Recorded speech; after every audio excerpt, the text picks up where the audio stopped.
আসসালামু আলাইকুম ভিউয়ার্স, আজকে আপনারা লগে একটা রেসিপি শেয়ার করতাম। আইলাম তেল দিলাইলাম ও পেঁয়াজ দিলাইলাম,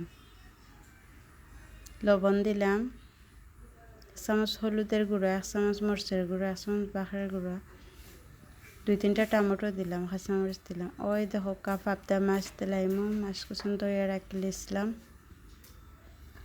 ও মাছ দিলাইলাম। মশলার মাঝে উল্টায় পাল্টায় বালাই এটিকে লাইরে সাইডে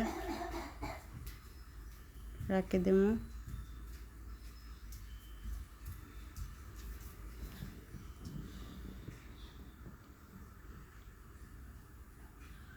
তোরা ঝোল দিলাম,